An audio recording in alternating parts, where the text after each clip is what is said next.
Assalamualaikum warahmatullahi wabarakatuh. Salam sejahtera bagi kita semua. Om Swastiwastu, Namo Buddhaya, salam kebajikan. Perkenalkan, saya Jobson Togar Aritonang. Saya CGP Angkatan 9 dari SMK Negeri 23 Jakarta Utara.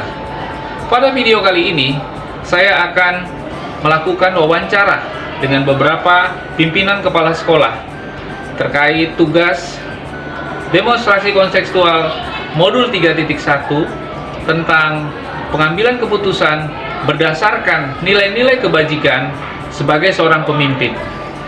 Selamat menyaksikan. Assalamualaikum warahmatullahi wabarakatuh, Pak Sunarto. Gimana kabarnya Pak? Baik. Alhamdulillah baik. Pak Jobson baik-baik aja. Baik juga Pak. Ya. Pak, kita ini mau koordinasi Pak. Ya, Saya mau ada wawancara terkait ada tugas dari pendidikan penerapan pembimbingannya oleh Pak. iya siap. Iya.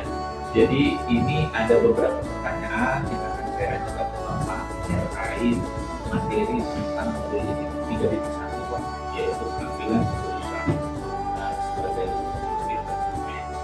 Jadi kalau Bapak jawab dan juga boleh yang lima aja ya. Selama menjadi pimpinan sekolah ini di sekolah yang sebelumnya ada Bapak di sekolah dan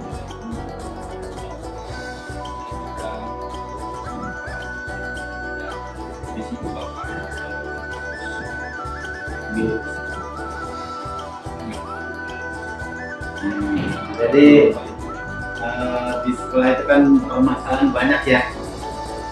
Ada yang terkait dengan etika, ada yang terkait dengan moral, ada yang terkait dengan pelanggaran hukum atau terkait dengan jadinya siap.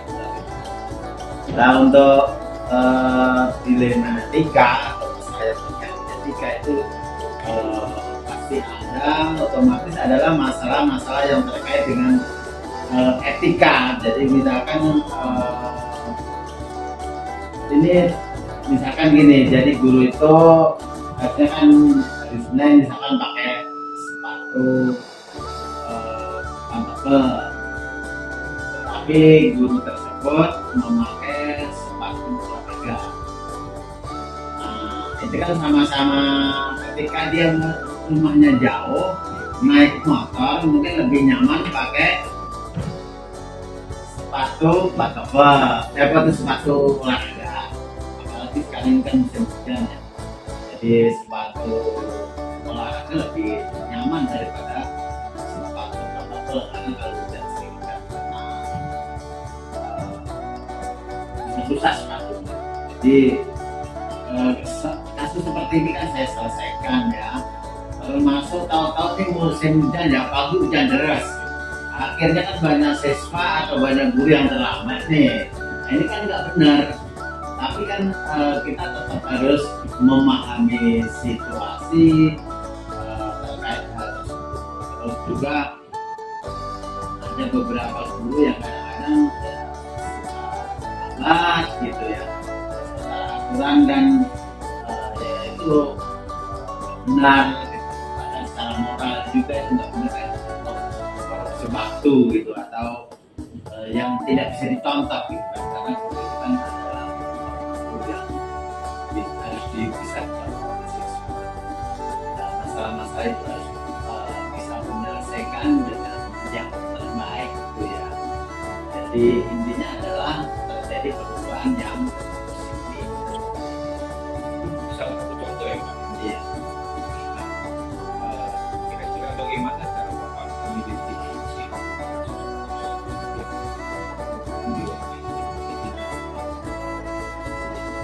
Ya, tadi kalau dilema etika itu kan misalkan ini Pak Jobson sama Bu Febri gitu ya, suatu saat beda dalam hal pendapat atau apa, tapi sama-sama benar. Misalkan nih Contohnya anak ini terlambat,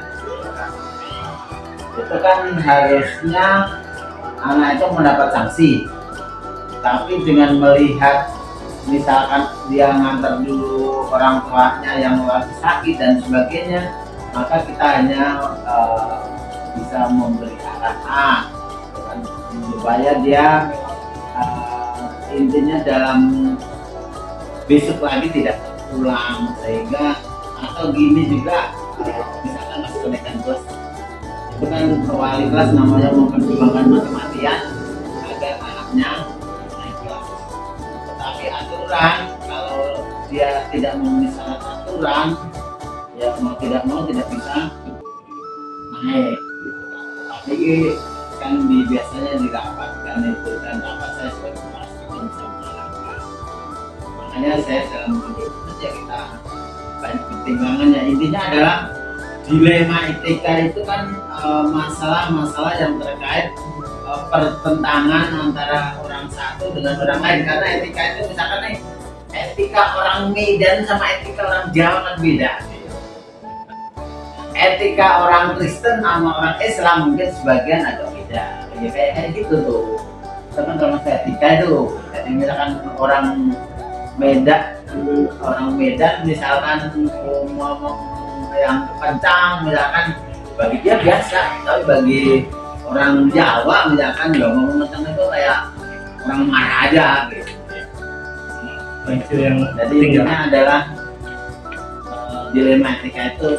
Sebenarnya etika itu sama-sama benar, tapi benernya Pak Jobson sama bener saya karena kan belum tentu bisa klop gitu. Tapi kan kalau sebagai pimpinan, ya bagaimana keduanya ini kita cari titik sehingga sama-sama Pak Jobson enak, saya juga enak. Iya. Lalu selanjutnya nih Pak, bagaimana Bapak menjalankan penanganan korupsi sekolah atau kasus-kasus di mana ada dua kepentingan yang sama-sama benar atau sama-sama membantu? Kalau saya mengambil keputusan itu ada beberapa hal yang saya pertimbangkan. Nomor satu itu adalah tujuan saya, goal saya ya. Oke, saya sampai catatnya Pak Edi. Jadi misalkan tujuan saya adalah misalkan untuk kebersihan dan keindahan sekolah, ya sekolah itu harus bersih, rapi dan sebagainya.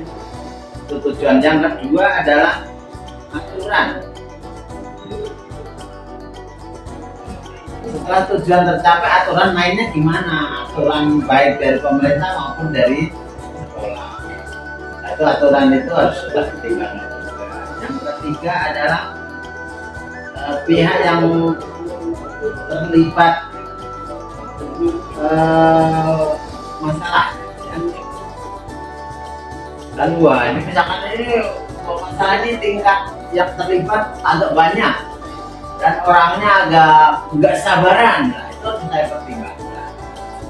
Kemudian yang keempat adalah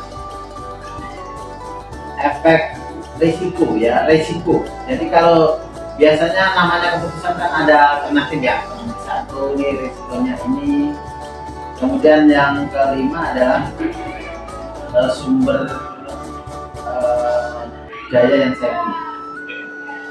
Ini untuk kesemuanya keputusan ya, tidak hanya masalah dilema etika saja, sumber daya yang dimiliki.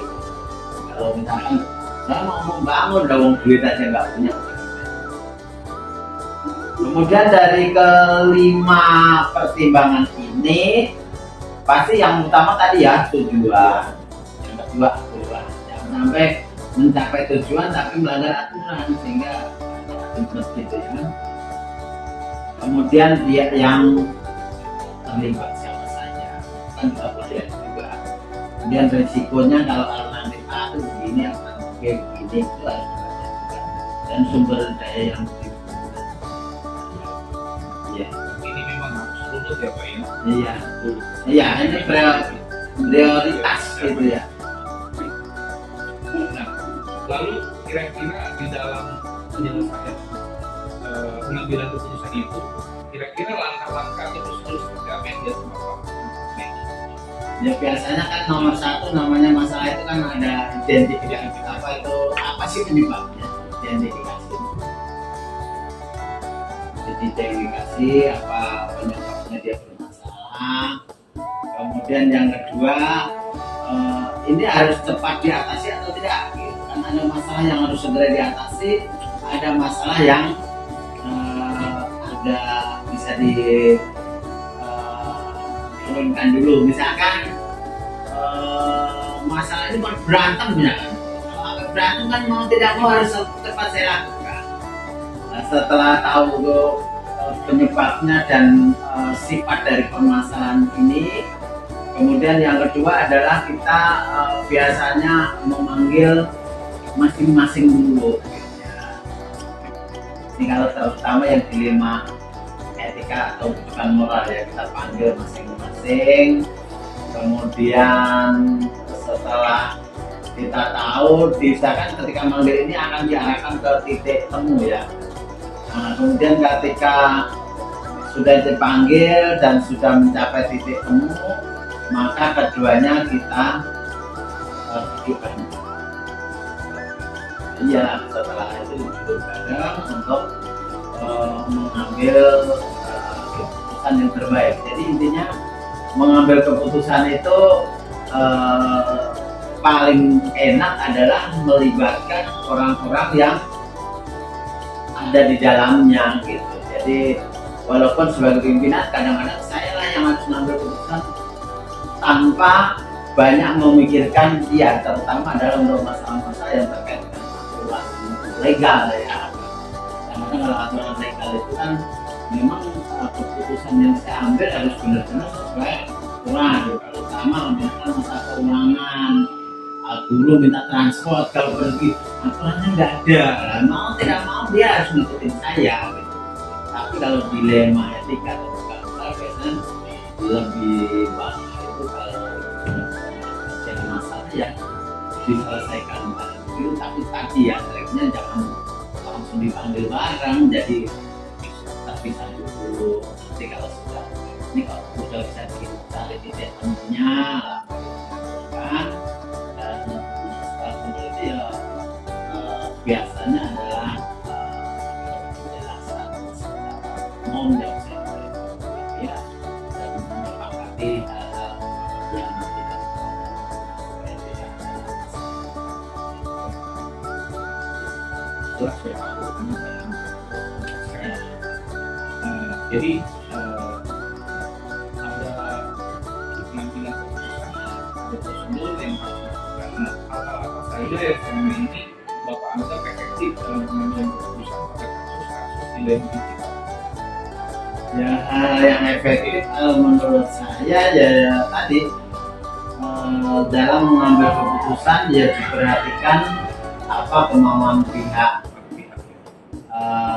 yang terlibat dan dicari titik kesamaannya, karena walaupun beda gitu ya, walaupun sama-sama benar, tapi kan di sini kita mau mencari kesamaannya bukan mencari perbedaannya, sehingga jangan sampai nih masalah-masalah ini goal yang lebih besar untuk tujuan sekolah malah terhambat. Jadi ini kan kadang-kadang hanya bagian kecil dari permasalahan yang betul di suatu organisasi, dan itu harus diselesaikan. Jangan sampai masalah yang kecil menjadi besar. Yang itu tujuan yang besar. Lalu Pak, ini berikutnya ya Pak. Nah, hal-hal apa saja yang selama ini merupakan tantangan Bapak dalam mengambil keputusan pada kasus dilema etika? Pastinya ada tantangannya nih. Ya, untuk dilema etika itu kan pasti ada tantangannya. Kan tidak segampang itu, tidak segampang saya ngomong untuk bisa menyamakan antara si A dan si B ya. Kadang-kadang ini orang keras banget nih, nggak mau sama sekali, nggak mau dibuka pikirannya dan sebagainya. Nah, itu kan butuh waktu. Jadi mereka butuh pendekatan. Bahkan kalau saya dulu di SMK yang lama, saya ajak makan, kita ngobrol-ngobrol gitu ya. Nah, setelah masalah, dia kan ada rasa pekiru sama saya. Setelah ada rasa pekiru, akhirnya dia akan mikir gitu ya. Jadi waktu itu misalkan adalah masalah jualan itu ya, jualan. Di satu sisi guru itu masih menganggap kalau belajar itu hanya teori saja gitu. Tapi di sisi lain ada guru yang menganggap bahwa kalau di SMK terutama marketing itu memang harus ada prakteknya. Kalau teori aja untuk mempertemukan itu butuh waktu, walaupun akhirnya saya belum juga, tapi intinya kan setiap orang pasti punya kelemahan dan kelebihan. Ini orang titik kelemahannya di mana, tapi sebaiknya kadang-kadang pendekatan yang formal itu lebih efektif daripada pendekatan. Jadi intinya formal juga penting, non formal penting. Intinya adalah nih orang mau diajak menyelesaikan masalah dengan cara yang baik-baik saja. Ya. Jadi tantangan itu tadi ya, terutama tidak semudah untuk membuat orang satu arah, ke satu pikiran, apalagi kalau etika itu kan kadang-kadang ini terus macam lah ya. Tapi intinya mari kita cari jalan terbaik, gunakan pikiran kita, gunakan rasa kita, dan lakukan pendekatan yang tepat yang bermasalah. Karena kan beda orang, beda karakter. Nah, ini Pak, apakah Bapak memiliki sebuah latar sekolah atau jadwal tertentu dalam menyelesaikan sebuah kasus dilema etika? Tidak ada. Tidak ada ya? Kasus dilema etika itu enggak, selama itu ada muncul ya langsung diselesaikan, atau kalau itu muncul tapi belum begitu krusial, ada masalahnya lebih krusial ya kita tambahkan dulu yang krusial. Memang harus secepatnya diselesaikan. Oke, tergantung prioritas. Ya, iya. Kalau yang satu penting itu bimbingan, kalau kemarin guru rapat koordinasi evaluasi dan rutin. Tapi kalau yang penyelesaian masalah kalau masalah selalu muncul kan belum tentu. Jadi tidak ada ya. Nah, lalu Pak, ada nggak seseorang atau apa yang selama ini membuat membantu Bapak dalam pengambilan keputusan dalam kasus-kasus dilema etika? Ya, yang utama adalah karena koordinasi sampai ini tidak ekstrem gitu ya. Jadi ketika ada masalah kita dicari jalan kita paham sehingga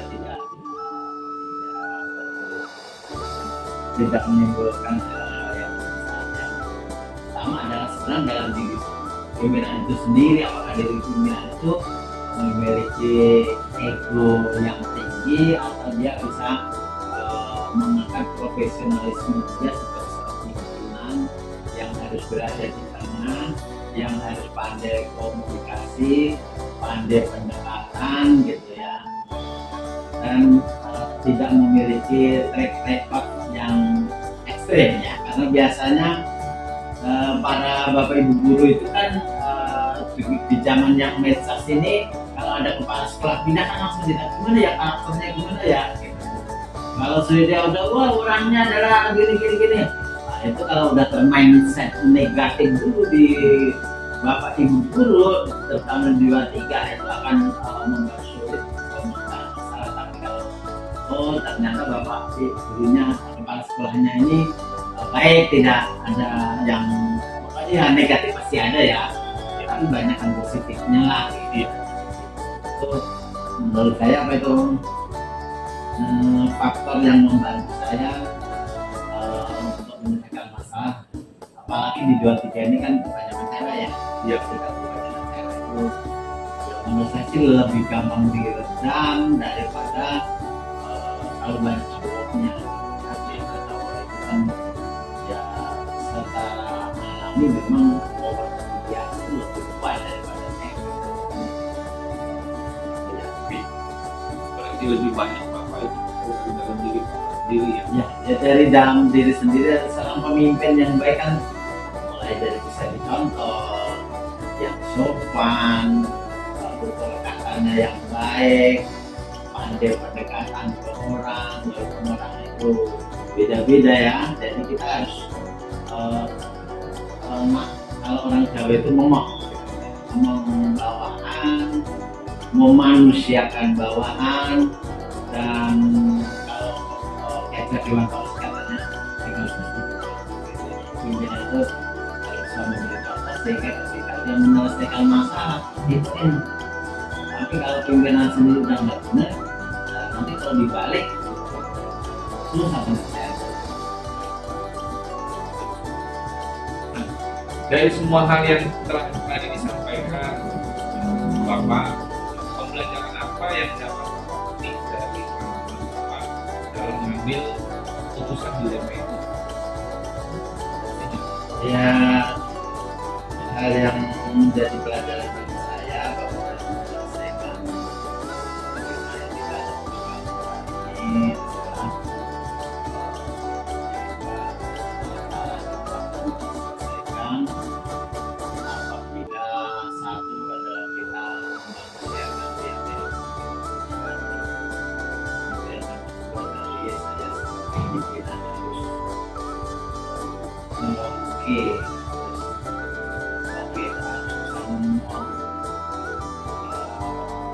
dan pimpinan itu bisa menjadi teladan dari bawahannya, dan sampai memecahkan masalah itu adalah menciptakan masalah baru. Kadang-kadang ada pimpinan itu dia berhasil memecahkan masalah ini tapi menimbulkan masalah baru. Dan terkadang dalam menyelesaikan masalah itu yang benar belum tentu yang benar. Jadi maksudnya gini, mungkin ini adalah benar menurut orang Medan, tapi belum tentu benar menurut orang Jawa. Jadi ini yang terbaik itu yang gimana? Yang bisa diterima oleh semuanya, kalau minimal mayoritas orang bisa.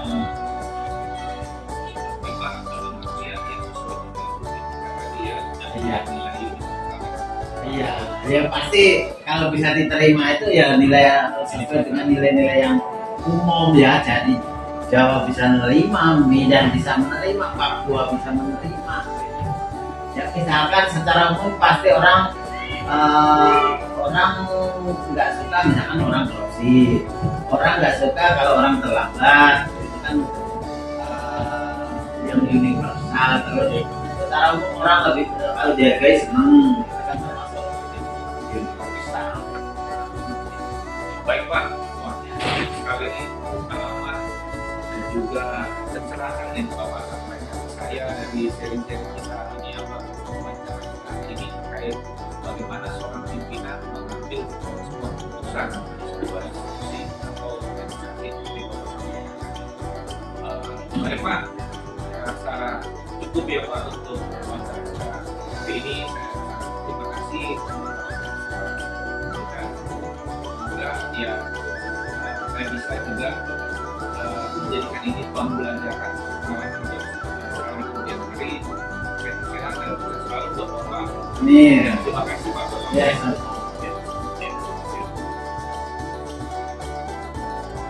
Assalamualaikum warahmatullahi wabarakatuh. Selamat pagi Bu Maria. Iya, waalaikumsalam warahmatullahi wabarakatuh. Selamat pagi, waalaikumsalam. Apa kabar Bu? Alhamdulillah sehat, sehat. Sehat nih Bu, alhamdulillah. Iya. Sebelumnya terima kasih banyak nih Bu untuk waktunya. Ibu sudah berkenan. Ya, intinya hari ini saya mau mewawancarai Ibu nih karena memang saya ada dapat tugas dari pendidikan guru penggerak, di mana salah satu modul itu modul 3.1 kami harus mewawancarai kepala sekolah, yaitu tentang materi pengambilan keputusan sebagai pemimpin. Ya, siap Ibu ya. Ya. Jika sekiranya Ibu berkenan menjawab atau tidak berkenan juga tidak apa-apa Ibu. Yang penting Insya Allah selama saya bisa menjawab, insya Allah saya bantu. Ya, terima kasih banyak Bu sebelumnya. Iya, saya langsung saja Ibu ya. Iya, Pak. Ya. Nah, di dalam Ibu selama memimpin, ya mungkin di sekolah ini atau di sekolah-sekolah terdahulu ya Bu ya, tentunya Ibu banyak menghadapi banyak kasus-kasus lah yang terkait dengan dilema etika ataupun tuntutan moral ya Bu ya. Nah, dari sekian banyak kasus itu, tentunya Ibu pasti loh untuk menghadapi itu, Ibu mengidentifikasi terlebih dahulu kasus-kasus tersebut. Nah, bagaimana cara Ibu mengidentifikasi dari sekian banyak kasus-kasus dilema etika atau tuntutan moral tersebut? Saya coba jawab Pak. Ya. Memang selama ini nggak mungkin kita aman-aman aja ya. Pasti ada kendala, ada problem, ada kasus dan sebagainya. Nah kalau saya biasanya kalau ada kasus itu biasa identifikasi dulu. Ini kasus ini jenis apa atau apa aja kasusnya seperti apa gitu. Lalu saya buat pemetaan Pak. Nah ya biasanya dari kasus ini tuh kita katakan kok ini masuknya ke sini, ini di sini. Nanti masing-masing akan saya buat pertanyaan. Dari setiap pertanyaan itu kan baru tuh ada jawaban-jawaban, nanti bisa disimpulkan. Oh yang ini termasuk saya rasa sebagai etika itu ya, kasus etika ya. Dan satu lagi sebagai etika general. Dari situ baru saya bisa kesimpulan yang mana kalau memang itu melanggar hukum atau membuat suasana jadi lebih tidak kondusif, itu bisa dikatakan sebagai suatu kasus moral atau etika yang memang menyangkut diri seseorang atau yang satu lagi diri saya. Ya, jadi intinya Ibu lakukan pemetaan dulu ya. Ya, Soalnya, lalu buat pertanyaan yang kira-kira ini itu hubungan apa bisa saya kesimpulan di situ. baik. Lalu Bu, oke. Selama ini bagaimana Ibu bisa menjalankan pengambilan keputusan di sekolah, terutama untuk kasus-kasus ada dua kepentingan yang sama-sama benar atau sama-sama mengandung nilai kebajikan. Kasusnya kasus beneran berarti? Kasus beneran boleh? Nggak, maksudnya kasus ini kasus kebaikan? Iya. Langkah saya? Ibu bagaimana dalam menjalankan pengambilan keputusan di sekolah? Kalau menjalankan, iya biasanya tuh ada namanya, saya nggak mungkin kerja sendiri ya. Iya. Saya ada wakil. Ketika saya wakil. keluar, saya ada masukan dari wakil atau dari apa? Manajemen ya Bu ya? Iya. Seperti apa misalnya kalau misalnya saya ada kasus gitu ya, kan saya nggak bisa bergerak langsung. Mungkin ada aduan dari atau ada masukan dari apa. Nah dari situ saya lihat kalau misalnya dilihatnya di suatu kasus yang memang merupakan kebaikan atau kasus yang memang bisa kita buat teman-teman itu, ya saya buat suatu forum atau apa, kita lempar dulu ya, maksudnya diskusikan kan dulu. Tapi kalau kasusnya memang untuk individu, Ya. saya berhadapan dengan individunya langsung. Oh, oke, panggil mungkin satu-satu Panggil ya. satu. Tapi kalau semuanya saya rasa kasus kebaikan itu bukan merupakan kasus. Kalau saya buat masukan, buat bahan didiskusikan. Oh, baik. Jadi Ibu lebih mengarah tergantung kasusnya nih ya. Iya. Kalau kasusnya pribadi saya harus panggil secara personal. Kalau Iya. masalah yang besar berarti saya harus melibatkan wakil manajemen Manajemen yang semua terkait ya. Iya. Baik Bu. Baik. Nah, lalu tentunya di situ juga ada langkah-langkah atau prosedur ya yang akan dilakukan. Nah, selama ini yang Ibu lakukan bagaimana tuh langkah-langkah dalam pengambilan keputusan itu atau prosedurnya? Seperti tadi pasti kita identifikasi dulu ya. Identifikasi. Kembali lagi Semua itu tadi. ya kita identifikasi dulu kasusnya apa dan apa. Oke. Kita telah lah, kalau misal kasusnya itu terlalu berat untuk personal, kan kasus mau pasti ada aja. Iya. Nah itu kita seperti tadi panggil dulu, lalu kita berikan kesempatan dulu itu menjelaskan kenapa bisa seperti ini atau seperti ini. Kalau misal memerlukan beberapa saksi, kita panggil saksinya. Iya. Nah, jadi kita nggak mungkin sendiri langsung menjudge, oh ibu ini gini. Saya nggak mau ya ibu gini. Saya maunya kita berdemokrasi aja. Kalau musyawarah, kalau misalnya perlu 1-2 orang yang membutuhkan saksi bisa dipanggil, satunya keputusan finalnya ya setelah saya menelaah masalah tersebut, kasus tersebut, dibantu tentunya dengan kalau masih diperlukan untuk koordinasi dengan wakil ya atau guru senior, saya akan berhenti. Tapi kalau misalnya saya rasa ini sudah cukup lah, saya saja keputusan. Baik ya. Lalu yang berikut Ibu, nah hal-hal apa saja yang selama ini Ibu anggap efektif dalam pengambilan keputusan pada kasus-kasus dilema etika? Selama ini maksudnya hal-hal apa saja yang selama Ibu anggap efektif dalam pengambilan keputusan dalam kasus-kasus dilema etika? Dilema etika yang efektif itu kalau kita bukan suka kan? Bukan. Nah, kalau misalnya kita kejadiannya langsung gitu ya, ambil keputusan yang langsung pada saat itu juga, nggak bisa lama-lama gitu ya. Oke. Jadi kasus itu kalau berdiam, kita larutkan berdiam-diam itu akan semakin bahaya seperti saya. Apalagi terutama kalau ada personil mau personil, guru sama guru kan, etika kan itu yang bermain etika juga kan ya. Nah itu juga saya langsung panggil hari itu juga, menyelesaikan langsung, jadi lebih cepat selesai. Oh, jadi itu sifatnya harus segera diselesaikan, diselesaikan.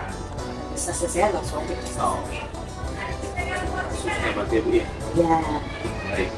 Nah, lalu Ibu, hal-hal apa saja yang selama ini merupakan jadi tantangan Ibu dalam pengambilan keputusan pada kasus-kasus dilema etika?